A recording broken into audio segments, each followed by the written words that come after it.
Verboden met hond en inlander. Dilarang bagi manusia pribumi dan anjing masuk halaman sekolah. Jadi masuk halaman aja nggak boleh, apalagi sekolah.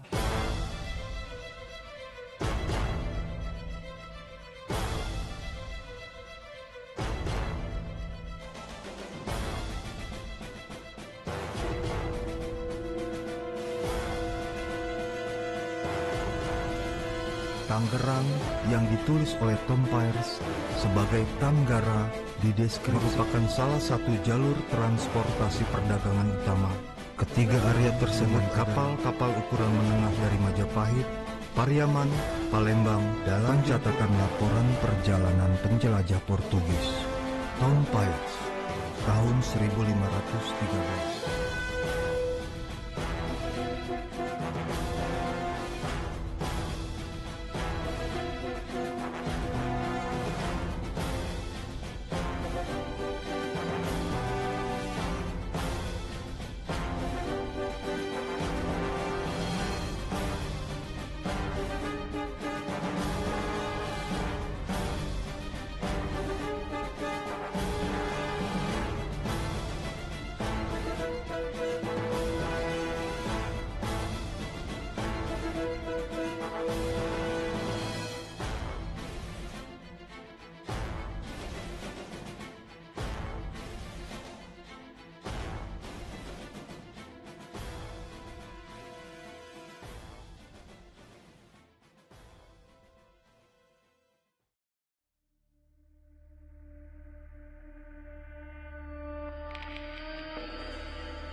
Abad yang silam, Tangerang adalah kota perlintasan dan persinggahan perdagangan antara ibu kota kerajaan Sunda di Pakuan Pajajaran, Pelabuhan Internasional Sunda Kelapa di sebelah timur, dan Pelabuhan Internasional Banten di sebelah barat.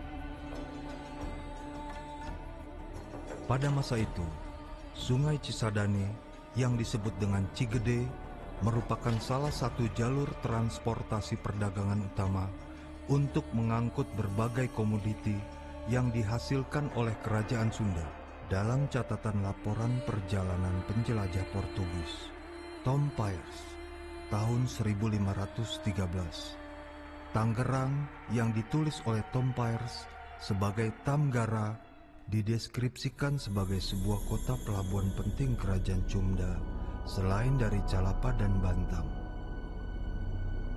Kedudukan geografis Tangerang yang diapit oleh dua pelabuhan laut internasional dan jalur sungai yang menghubungkan secara langsung kepada pusat pemerintahan kerajaan Sunda menjadikan Tangerang sebagai kota kegiatan ekonomi dan perdagangan yang maju.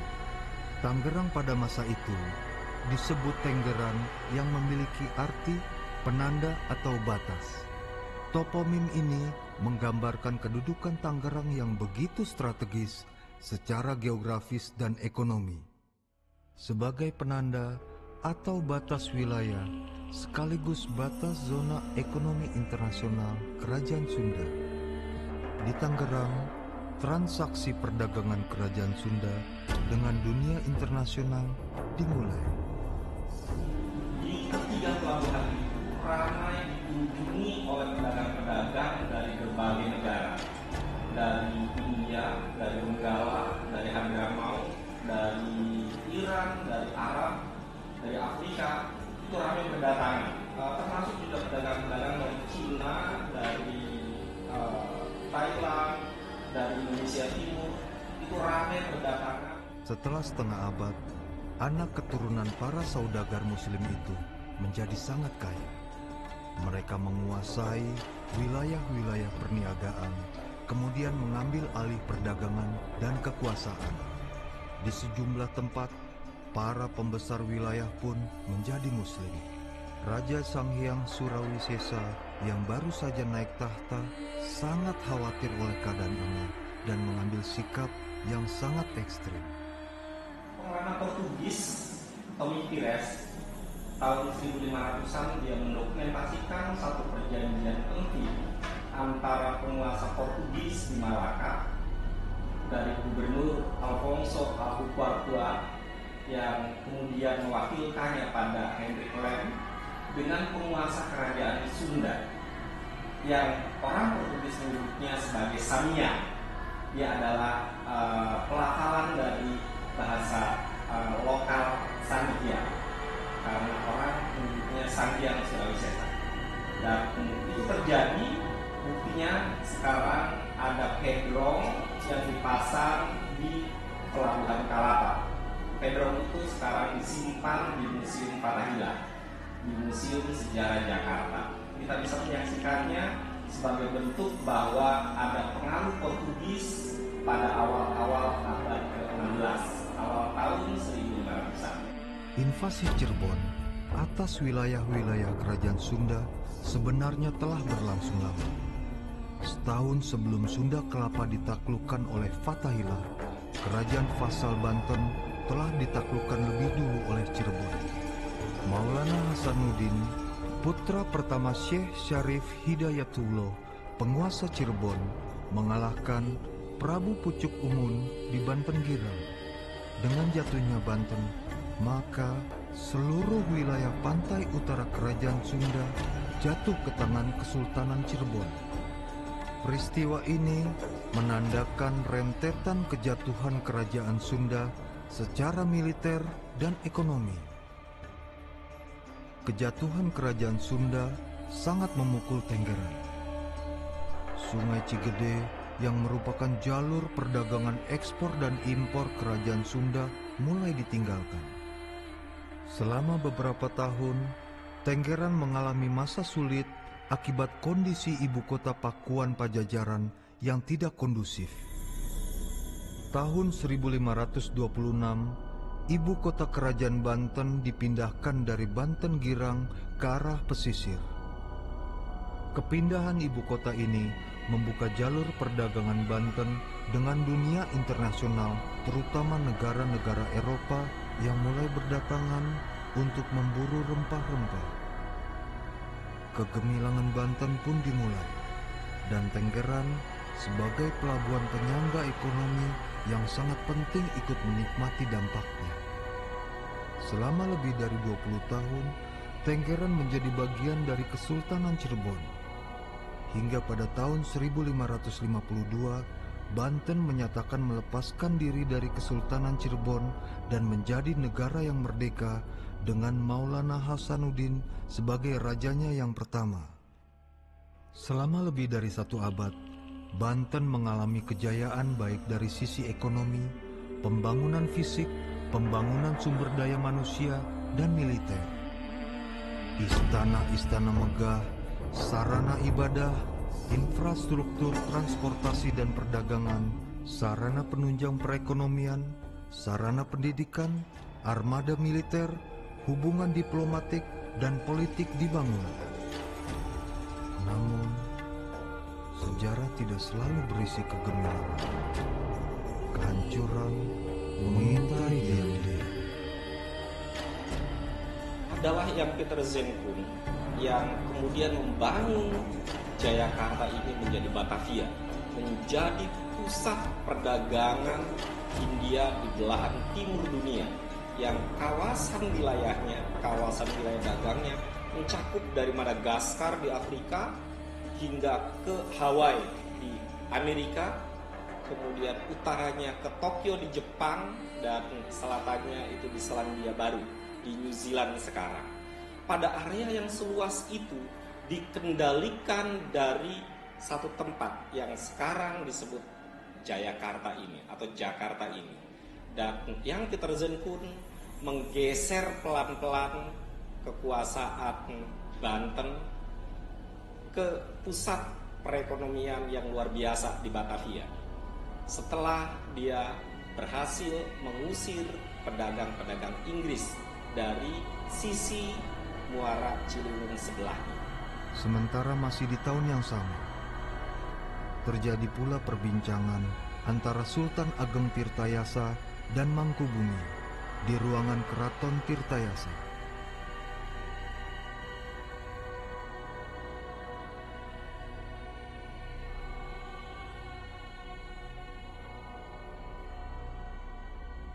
Maka beliau bertiga, yaitu Raden Arya Wangsakara, Raden Arya Yudanegara, dan Raden Arya Wijaya Santika, itu menuju Banten.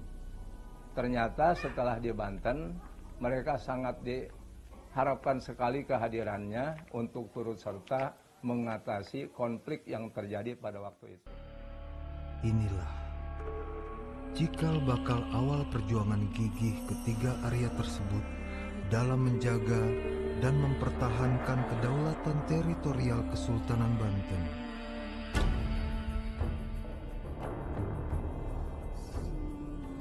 Museum Fatahillah. Tempat ini dahulu kala bernama dengan Staduis. Pada tahun 1654, para petinggi-petinggi VOC membuat rencana pembaruan perjanjian dagang di tahun 1645. Dan pembaruan perjanjian dagang tersebut ditujukan kepada Sultan Ageng Tirtayasa, yang inti isi tujuannya adalah VOC ingin memonopoli perdagangan. Para petinggi VOC itu bernama Mayor Isaac de Saint Martin Wycliffe, Kapten Francois Steck, dan juga Kapten Herman Dirk Wonderful.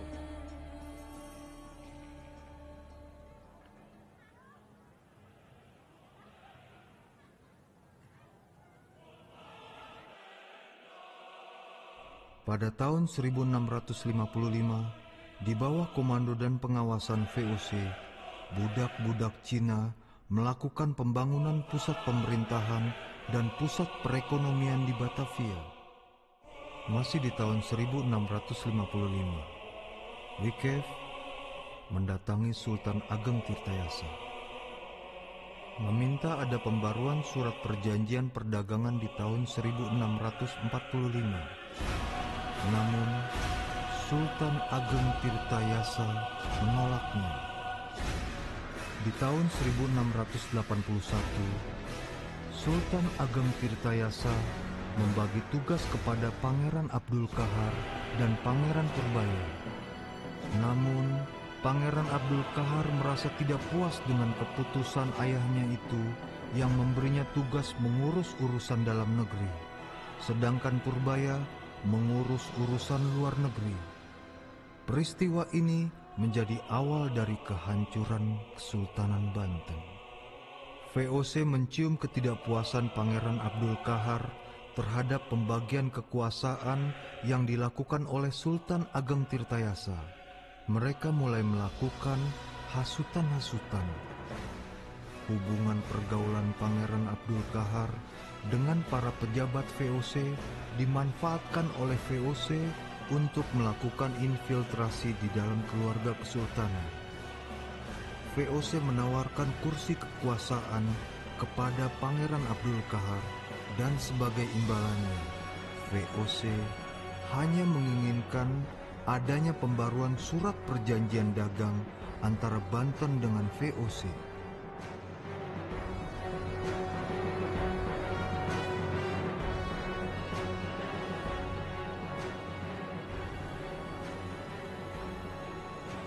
Disinilah pada tahun 1681 mulai didirikan pusat kemaulanaan. Dan yang mendirikannya adalah ketiga Arya. Arya Wangsakara, Arya Yudanegara, dan juga Arya Jaya Santika. Dan dibantu oleh rakyat untuk mendirikan bangunan-bangunan. Itulah awal mula terbentuknya bernama Tiga Raksa.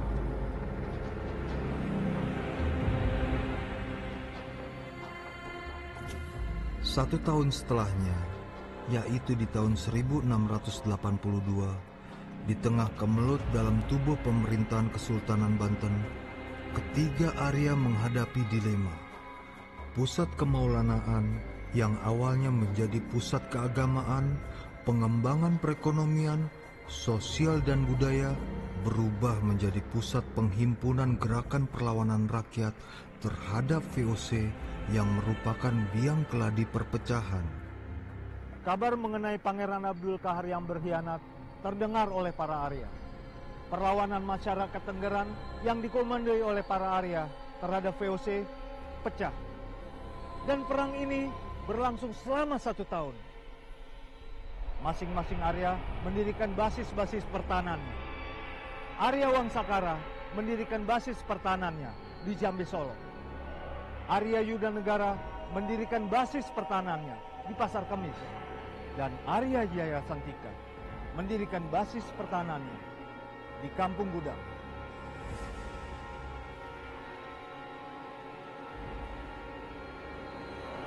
Terjadilah konflik antara sang ayah Sultan Ageng Tirtayasa dengan anaknya Sultan Haji yang didukung sepenuhnya oleh VOC. Dan pertempuran antara orang tua dan anak ini tidak terhindarkan. Sultan Ageng Tirtayasa bahkan keluar dari istana untuk melakukan gerilya, sehingga pada suatu kesempatan dia harus dijemput oleh anaknya dari pelariannya di hutan-hutan bersama pasukan Kesultanan Banten itu. Yang akhirnya penjemputan itu adalah awal dari maut Sultan Ageng Tirtayasa, karena kemudian dia menjadi tawanan anaknya diserahkan kepada pemerintah VOC di Batavia. Segera setelah Sultan Ageng Tirtayasa melarikan diri, atas restu VOC, Pangeran Abunas Abdul Kahar dinobatkan menjadi Sultan Banten dengan gelar Sultan Haji. Kejatuhan Banten membuat VOC melakukan penataan di tubuh pemerintahan pribumi. Mereka membentuk pemerintahan-pemerintahan boneka, dan di Tangerang didirikan sebuah kabupaten yang lepas dari Kesultanan Banten. Saat itu, yang dipercaya untuk memimpin adalah Adipati Arya Sutadilaga.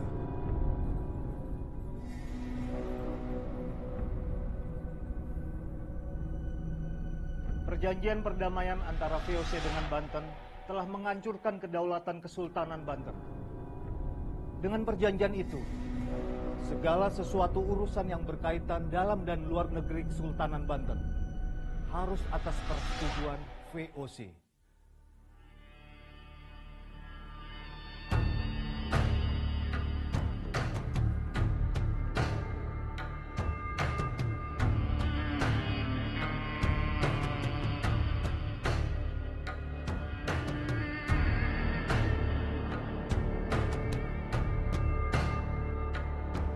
Selangkah demi selangkah, VOC mulai menguasai Banten.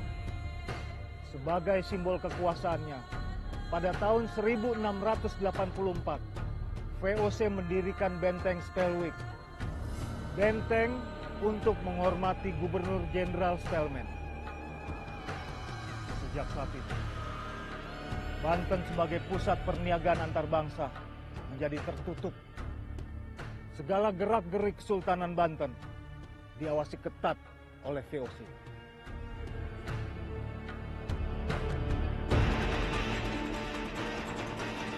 Penandatanganan perjanjian perdamaian antara Banten dengan VOC menyulut amarah rakyat Banten. Wilayah Banten bagian timur bergolak. Perlawanan tiga Arya bersama rakyat Tenggeran melawan VOC dan pasukan yang dikerahkan oleh Bupati Sutadilaga berlangsung sengit karena berada di tengah dua kekuatan militer yang sangat besar, yaitu Banten dan Batavia.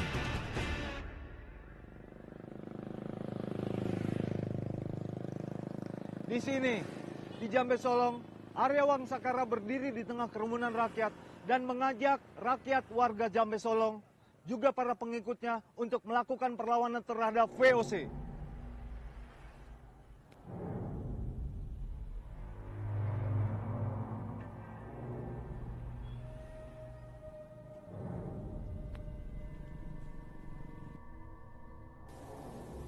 menurut sejarah bahwa Raden Arya Wangsakara yang bergelar Pangeran Wiraraja II atau terkenal dengan julukan Imam Haji Wangsakara atau juga terkenal dengan julukan Kiai Lenyap. Beliau adalah putra dari Pangeran Wiraraja I atau Pangeran Lembah Berem I Sumedang Larang. Ibu beliau bernama Putri Dewi Cipta, anak Raden Kidang Palakaran, cucunya daripada Pucuk Umun, Banten. Maka kalau dilihat dari nasab keturunan, ayah beliau berasal dari Sumedang dan Cirebon, sedangkan ibu beliau berasal dari Banten. Yudanegara diberi tugas membuat senjata, kemudian dia juga panglima perang, ya, memimpin dari barat ke utara, dari barat ke timur, jalur utara, ya. Tengah Arya Santika, selatan Arya Wangsakara. Ya, jadi Arya Santika ini dulunya sebenarnya, terus terang aja nih, orang lewat gudang ini aja naik sepeda misalnya, jalan kaki, ada turun tuh dari kendaraan dulunya, saking kesah wibawa dari ketemunggungan. Perlawanan tiga Arya yang mengepung tiga wilayah strategis di Jambe Solong, Pasar Kemis, dan Kampung Gudang membuat VOC terancam. Ancaman ini memaksa VOC untuk membangun pertahanan di tepi sungai Cipamugas. Menurut arsip Gewone Resolusi Van Hat Kastel Batavia, tanggal 3 April 1705, Gubernur Jenderal VOC Zwark Dekson menginstruksikan untuk membangun benteng mengelilingi bangunan-bangunan dalam pos penjagaan. Ancaman perlawanan rakyat Tenggeran yang dipimpin oleh tiga serangkai Arya dari Sumedang begitu menggetarkan VOC.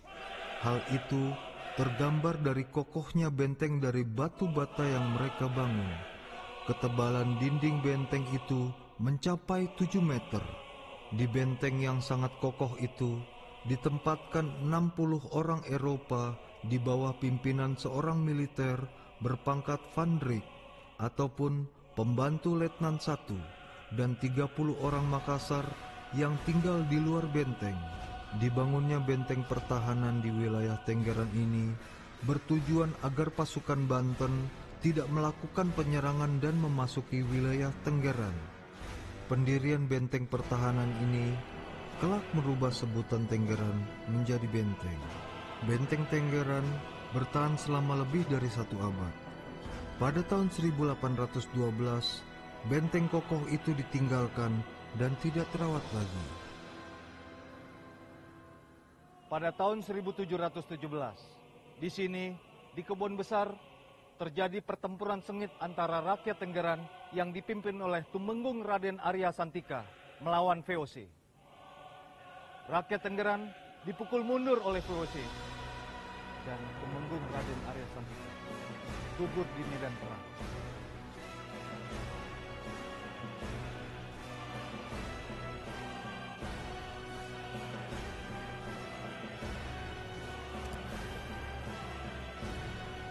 Disinilah Tumenggung Raden Arya Santika dimakamkan, Batu Cetak. Beliaulah yang menggerakkan masyarakat untuk melawan kesewenang-wenangan VOC yang memonopoli hasil panen mereka.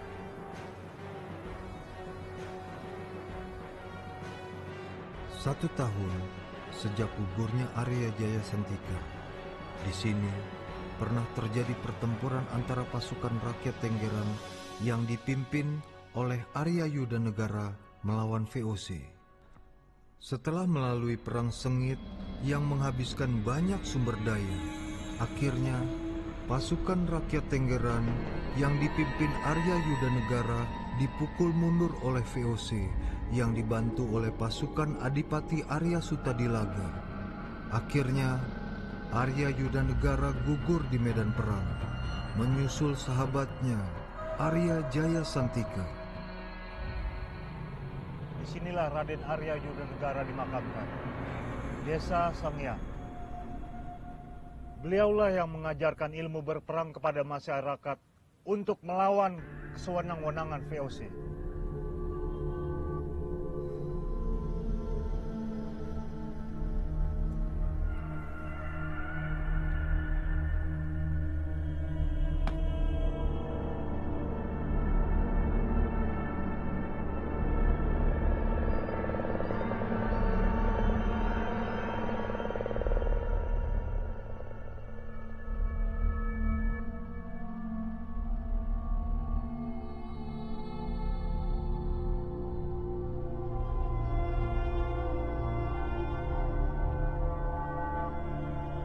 Tengkok Kiai, disinilah tempat dari salah satu ketiga Arya dimakamkan, yaitu Arya Wangsakara. Beliaulah yang turut andil dalam memberikan semangat kepada masyarakat untuk melakukan perlawanan terhadap kesewenang-wenangan VOC.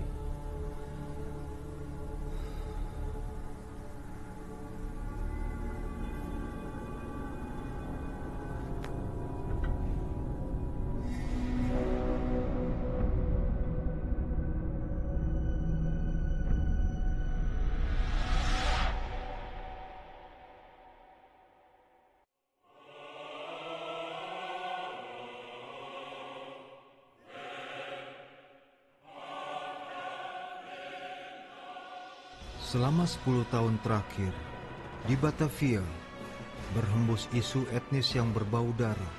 Pada tanggal 10 Oktober 1740, Gubernur Jenderal VOC Adrian Volkanier mengeluarkan surat perintah pembunuhan dan pembantaian terhadap orang-orang Cina.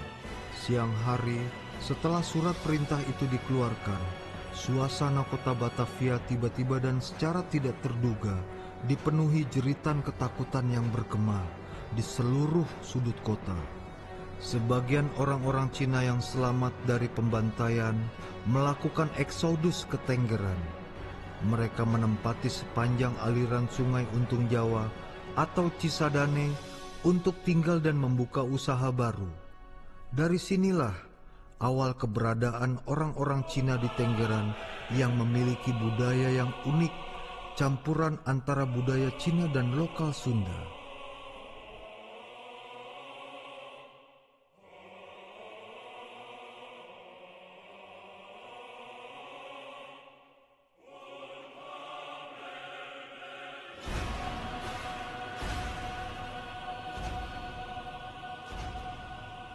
Sejarah kelam tragedi pembantaian orang-orang Cina oleh VOC tidak membuat orang-orang Cina di Batavia tenggelam dalam kepiluan yang berkepanjangan. Tidak sampai 1 abad, hegemoni ekonomi Cina bangkit. Para pengusaha Cina menjadi orang-orang yang sangat pandai, kaya raya, dan juga berpengaruh. Sementara itu, kebangkrutan VOC akibat korupsi dan juga peperangan tidak terelakkan lagi. Kekuatan VOC di Batavia rontok. Raksasa ekonomi dunia yang memegang peran di Asia ini selama 4 abad akhirnya tumbang. Dan pada tahun 1808, VOC dibubarkan dan diambil alih oleh pemerintah Hindia Belanda.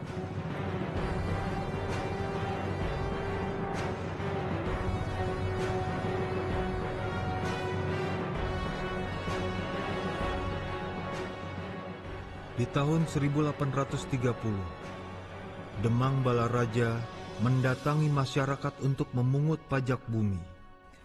Nyi Mas Gamparan mengajak milisi wanita juga masyarakat untuk melakukan perlawanan terhadap para Demang yang bekerja sama dengan pemerintah Hindia Belanda. Presiden Banten memerintahkan Demang Jasinga, yaitu Raden Tumenggung Kartanata-Negara, untuk menumpas milisi wanita, pimpinan Nyi Mas Gamparan. Jika berhasil, akan diberi kedudukan sebagai Bupati Lebak. peperangan di hutan antara Nyi Mas Gamparan melawan Tumenggung Kartanegara yang dimenangkan oleh pasukan Kartanegara telah membuat Nyi Mas Gamparan gugur di pertempuran. Perbincangan strategi perlawanan terhadap para tuan tanah antara Raden Kabal dan Nyi Mas Melati.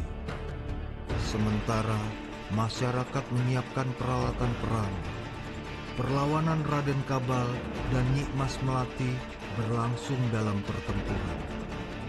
Raden Kabal dan Nyi Mas Melati akhirnya gugur dalam perjuangannya membela rakyat. Setelah gugurnya Nyi Mas Melati pada tahun 1918, masih banyak lagi pahlawan-pahlawan di Tangerang yang melakukan perlawanan terhadap pemerintah Hindia Belanda. Pada tahun 1924, terjadi gerakan melawan pemerasan yang dipimpin oleh Kaiin atau Pangeran Arjuna, yang dibantu oleh Haji Riun, Merin, Ancong, Sambut, dan Mirin.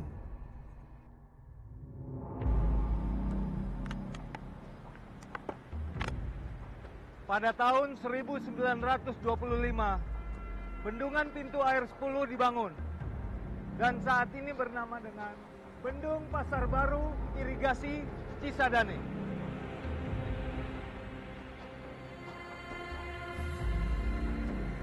Ketika kebijakan etik politik yang dilakukan oleh kerajaan Belanda, Ratu Wilhelmina kemudian memprakarsai 3 hal yang utama untuk bangsa Indonesia.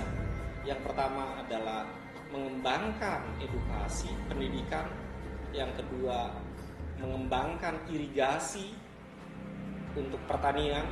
Dan yang ketiga, melakukan imigrasi, perpindahan penduduk dari tempat-tempat yang padat, terutama di Pulau Jawa dan Bali, ke wilayah-wilayah lain di Indonesia yang masih longgar.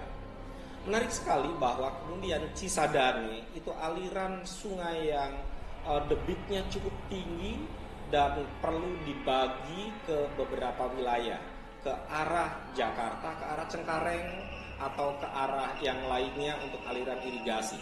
Maka kemudian dibuatlah bendung di Tangerang ini sebagai kelanjutan dari etik politik atau politik etis yang dilakukan oleh kerajaan Belanda terhadap wilayah jajahannya di Indonesia ini. Di masa pendudukan Jepang, pada tanggal 27 Desember 1943, Tangerang menjadi kabupaten kembali. Pada sepanjang periode pendudukan Jepang, Tangerang yang semula merupakan kawedanan dari Batavia itu kemudian berubah kembali menjadi kabupaten. Dan itu terus berlangsung hingga sekarang. Kabupaten Tangerang yang sekarang wilayahnya meliputi kawasan Kabupaten Tangerang, Kota Tangerang, dan Kota Tangerang Selatan.